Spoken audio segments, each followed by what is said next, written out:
Just when you think it cannot get worse for the Philadelphia 76ers, the basketball gods laugh directly in our face. Paul George is the latest member of the Sixers roster to go under the knife and have some surgery on a new injury that has popped up. That's right, just a couple days removed from him sitting right courtside at Summer League, walking around looking just fine, that Paul George has found himself in need of some knee surgery. I'm going to dive into the latest on what we know on this developing situation that the Sixers, as per usual, are being very guarded in the information that is out there, and just reflect on how it is one thing after another with this Sixers franchise. Now, to dive into what we know at this point, we got a report from Shams Charania here saying Philadelphia 76ers star Paul George underwent a successful arthroscopic procedure on his left knee Monday to treat an injury suffered during a recent workout, a team official tells ESPN.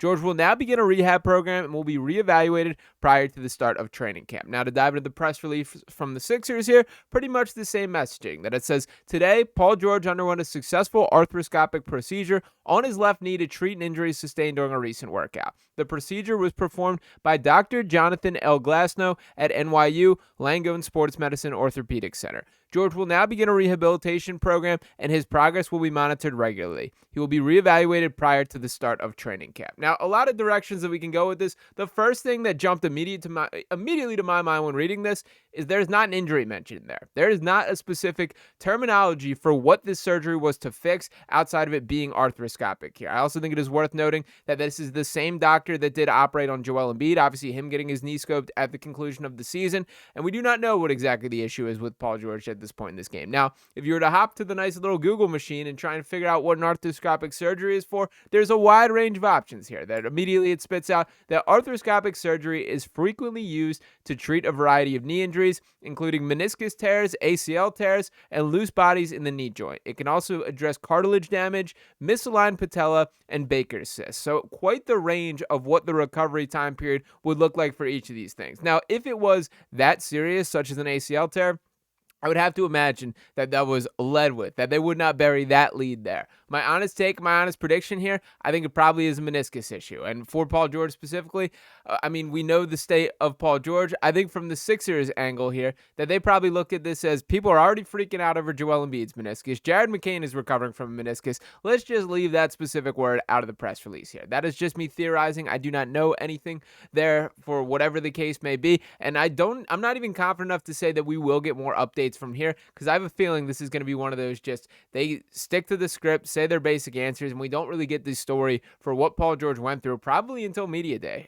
when training camp is finally here. That is my honest guess for when we know what is going down, but obviously far from ideal with this team. Now, a couple other factors that I did want to dive into with Paul George before I leave with a little bit of positivity at the end here. But shout out to Zach Chavalella from Philly Sports Network, who tweets out, to be clear, George did not injure the same knee, his right one, as his compound fracture from his Pacers days, but it was the same left knee as his two hyperextensions and bone bruises last season. So yeah, let's not forget that last season, and I do think this gets under-discussed a bit, the injury issues that Paul George did deal with. Now, obviously, they were on full display by the end of the year, him being limited to 41 games and shut down for the remainder of the season once the season really went down the drain here. But it was right at the start where the train started getting off the tracks there. It was in preseason where that first hyperextension, which frankly, when it happened live, I thought it was an ACL tear there. That I thought that was the end of the Paul George era, at least for the season. They managed to dodge a bit of a bullet there, but obviously not completely, as he's still having to get some sort of surgery. Now, I also have a couple questions on just how exactly this came to be. Once again, we saw him at Summer League. He was sitting right in front of, shout out to my guy Dime Dropper, who's an awesome Clippers content creator and does a couple things for them out there.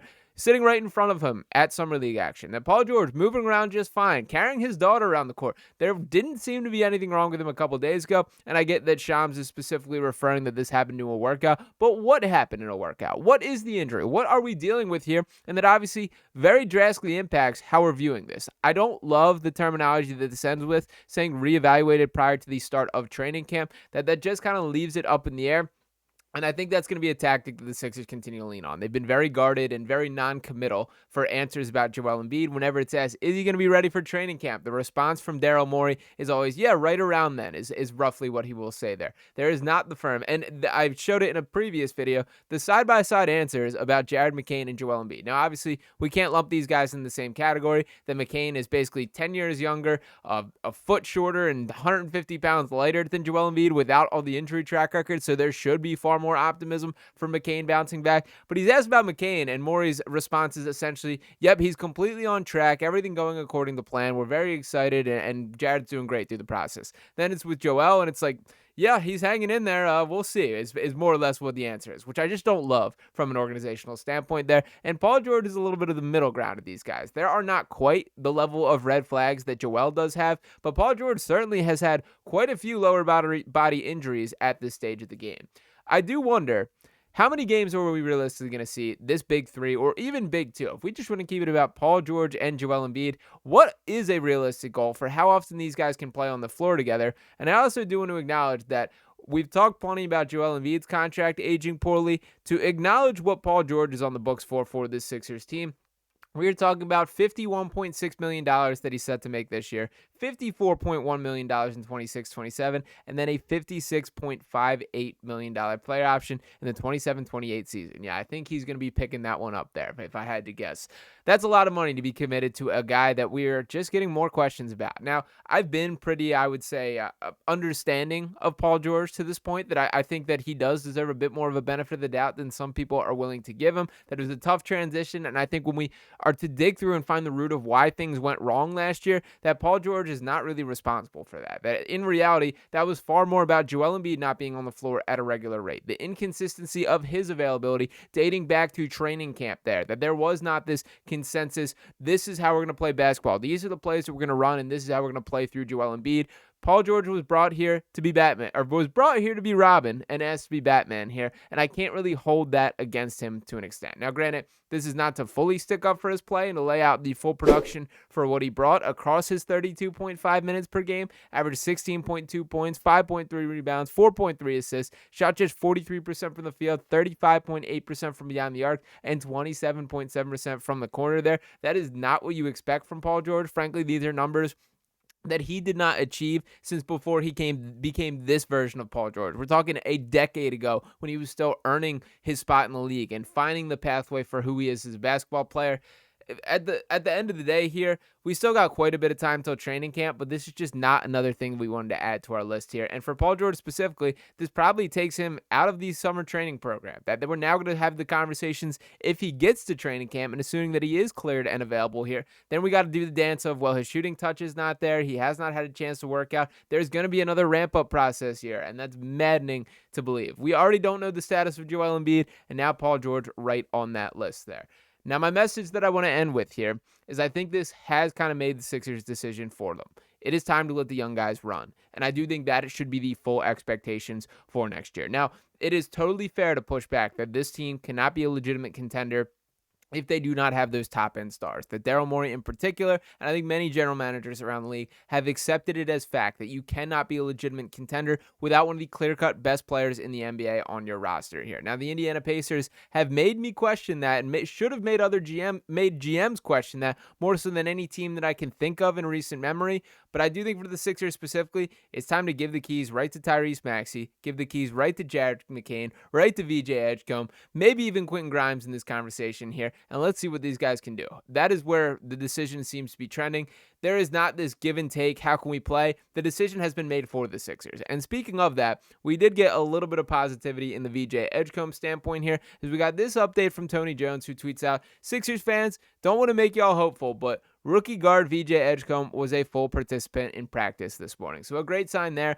If I had to guess, I would think we see him for one more Summer League game. I do hope that is the case, just to get another look at him. We obviously saw him shine in his debut. He's been out since, and it is a good sign that he's being a full participant in practice, that he is contributing to this team and back on the floor there. I do hope we get one more look of live game action, but it's impossible not to be blown away by how good he did look. And he might be in store for a larger role than most of us even anticipated if Paul George is set to miss some significant time here. So ultimately, hopefully we get a bit more clarity from the Sixers organization as a whole. I don't love the vagueness that is built into this overall announcement here, and it just feels a bit too on brand for all these situations that we're dealing with. It is just another player to add to the list of injury concerns. And for Paul George, Not exactly what we hoped whatsoever. I was banking on a bounce back year for Paul George, and this is a tough hit to the start of that one. So we'll see how things shake out from here, but it is a safe space in the comment section, people. Feel free to let your frustrations rip below. Appreciate you guys for tuning in this video as always.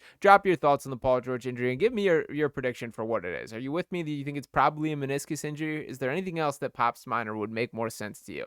I'm mad. I'm frustrated. I can't believe this is real. It feels like a joke that the basketball gods continue to pull on this Sixers organization, but there could be a light at the end of the tunnel. Maybe this decision being made for them, the young guys needing to step up and take full control of the team, could be the best thing in the long haul. So we'll see how things shake out from here and certainly get some updates with Paul George and Joel Embiid in the coming weeks and months there. But appreciate you guys for tuning into this video here. As always, make sure you guys are smashing that subscribe button if you have not already. Drop a like on this video and drop your comments below. Be back talking with you next time right here on Sixers Digest. Peace.